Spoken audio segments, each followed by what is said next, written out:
Hi,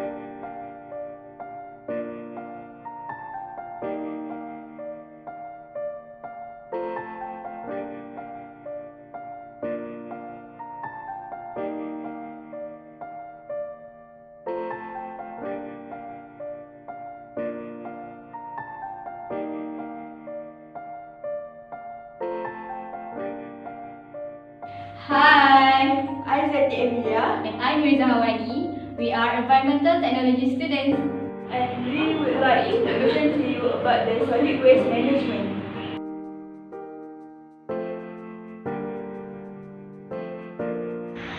According to Solid Waste and Public Cleansing Management Act 2007, solid waste is any substance that to be disposed because it worn out, contaminated, or otherwise spoiled. Solid waste management is a term that is used to refer to the process of collecting and treating solid waste. It also offers solutions for recycling items that do not belong to garbage or trash. Solid waste in Malaysia increased day by day. Pretty much, Malaysia has become one of the dumping site of all sorts of waste. Media always reported about illegal dumping, whether plastic, chemical or construction waste, e-waste or even plain rubbish. For example of illegal landfill in town as in Sungai Petani, Kedah. Solid waste in Malaysia become more critical when there are factories that import solid waste from overseas, such as United Kingdom, for the purpose to recycling it. Unfortunately, only several amount of the solid waste can be recycled, and the rest are being dumped in the dumping site.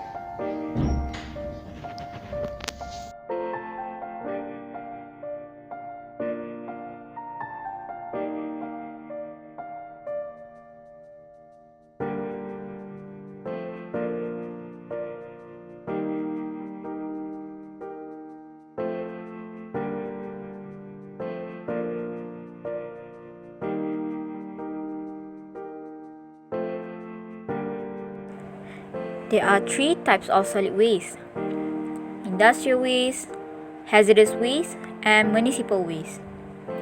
First, industrial waste, which is the waste that produced by industrial activities, which includes any material that is rendered useless during a manufacturing process.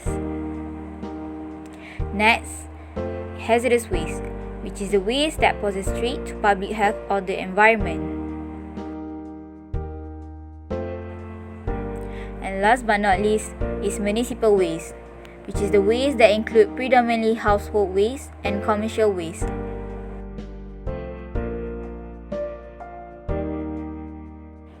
There are few sources of solid waste: residential, commercial, institutional, municipal services, industrial, agricultural, construction and demolition, and treatment plant site.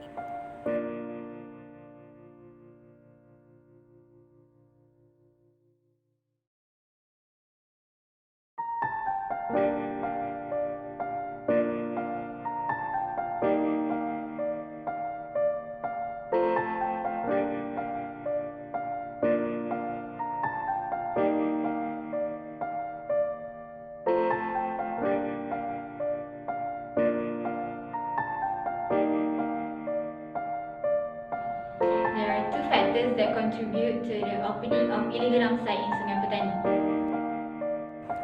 Improper manner of disposal. Since the available information on solid waste management in Malaysia is quite limited. Second, insufficient coverage of collection system. Most of the rural area is too far, or maybe do not have proper routes that cause difficulties for solid waste transportation.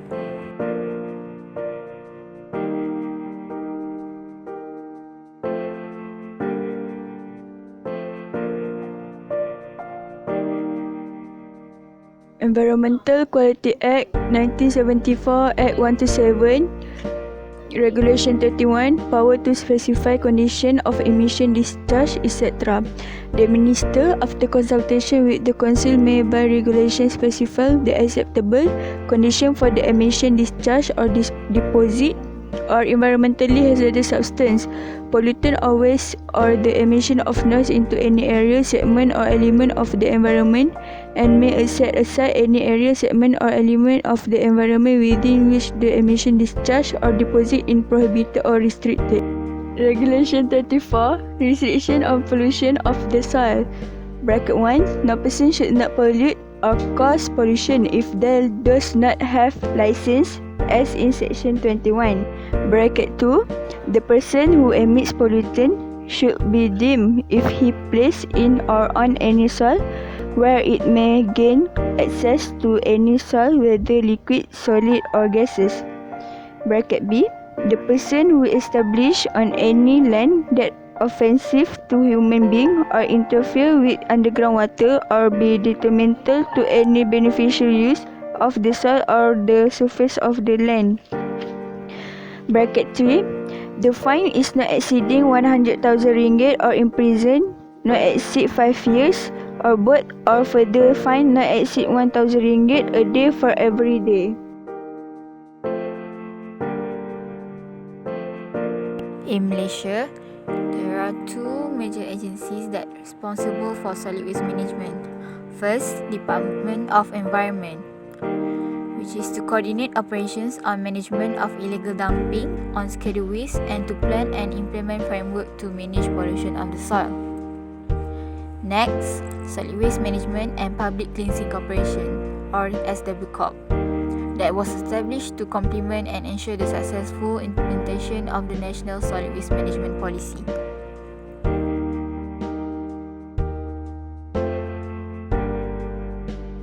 There are a few challenges to be faced to enforce the law.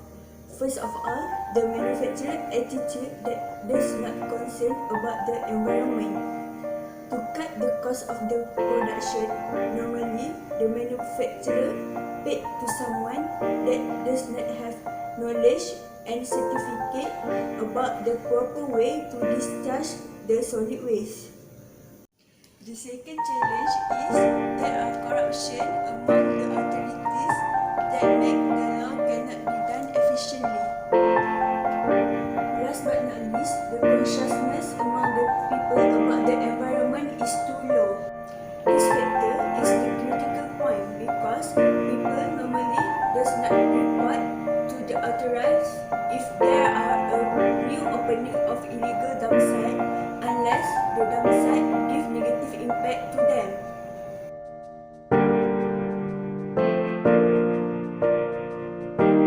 These are the few tips that we can use to reduce solid waste. First, bring your own bag or basket to grocery. Secondly, use concentrated products which need less packaging.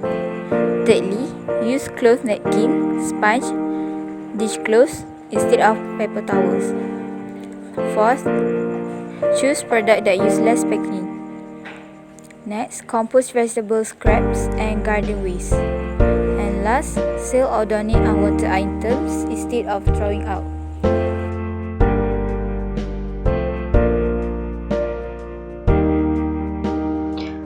Composting is the best way to help reduce solid waste because it can be done at home.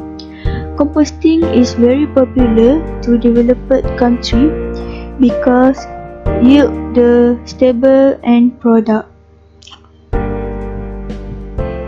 The second method is reuse the waste.